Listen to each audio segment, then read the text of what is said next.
ആനക്കേരളത്തിന്റെ തുറുപ്പുകുലാന് ശതകോടി പ്രണാമം. വളരെ യാദൃശ്ചികമായിട്ടാണ് ഇന്നലെ നെല്ലിക്കാട്ട് മഹാദേവനെ കാണാൻ സാധിച്ചത്. നമ്മൾ ഇന്നലെ തിരുനെട്ടൂർ മഹാദേവ ക്ഷേത്രത്തിൽ തിരുവാതിര മഹോത്സവത്തിന് പോയിരുന്നു.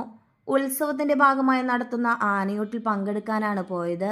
എന്നാൽ ക്ഷേത്രത്തിന് തൊട്ടടുത്തെത്തിയപ്പോഴാണ് അവിടെ അടുത്തുള്ള ഒരു പറമ്പിൽ ഒരാൾക്കൂട്ടം കാണുന്നത്. ആളുകൾക്കിടയിലൂടെ നോക്കിയപ്പോൾ ഏതോ ഒരു ആന അവിടെ കുഴഞ്ഞു വീണ് കിടക്കുന്നത് കണ്ടു. കൂടുതൽ തിരക്കിയപ്പോഴാണ് അത് ആനപ്രേമികളുടെയെല്ലാം തുറുപ്പുകുലാനായ നെല്ലിക്കാട്ട് മഹാദേവനാണെന്ന് അറിയാൻ സാധിച്ചത്.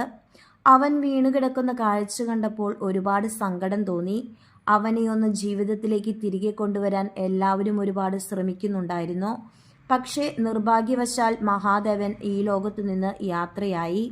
യാതൊരു കുഴപ്പവുമില്ലാതിരുന്ന മഹാദേവന് തീറ്റിയെടുക്കുന്നതിനിടയിൽ പെട്ടെന്ന് തൊണ്ടയിൽ എന്തോ തടസ്സം അനുഭവപ്പെടുകയും തുടർന്ന് ശാരീരിക അസ്വസ്ഥതകൾ പ്രകടിപ്പിച്ച ആനയെ ഉത്സവ പരിപാടികളിൽ പങ്കെടുപ്പിക്കാതെ ക്ഷേത്രത്തിനടുത്തു തന്നെയുള്ള ഒരു സ്വകാര്യ വ്യക്തിയുടെ പറമ്പിലേക്ക് മാറ്റുകയും ചെയ്തിരുന്നു.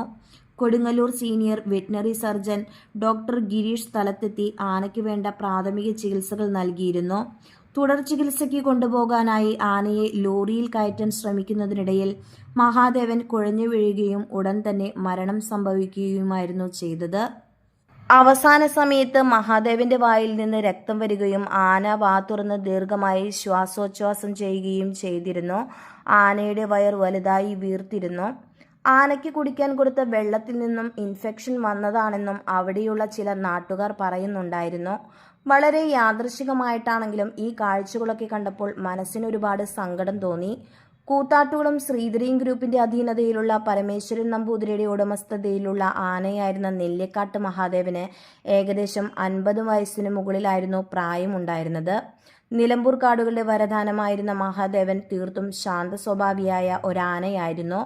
ആദ്യകാലത്ത് മനിശ്ശേരി തറവാട്ടിലും പിന്നീട് പ്ലാത്തോട്ടം ബാബു എന്ന പേരിലും അറിയപ്പെട്ടിരുന്ന മഹാദേവനെ 2013 ശ്രീധരീൻ ഗ്രൂപ്പുകാർ വാങ്ങുന്നത്.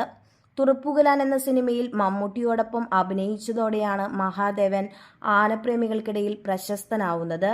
ഒട്ടും പ്രതീക്ഷിക്കാത്തതായിരുന്നു പുതുവർഷാരംഭത്തിൽ തന്നെയുള്ള മഹാദേവന്റെ ഈ വേർപാട്. മഹാദേവ, ഈ ലോകത്തു നിന്ന് നീ യാത്രയായാലും ആനക്കേരളത്തിന്റെ തുറുപ്പുകുലാൻ എന്ന പേര് എക്കാലവും നിനക്കു മാത്രം സ്വന്തമായിരിക്കും. നെല്ലിക്കാട്ട് മഹാദേവന് ശതകോടി പ്രണാമം.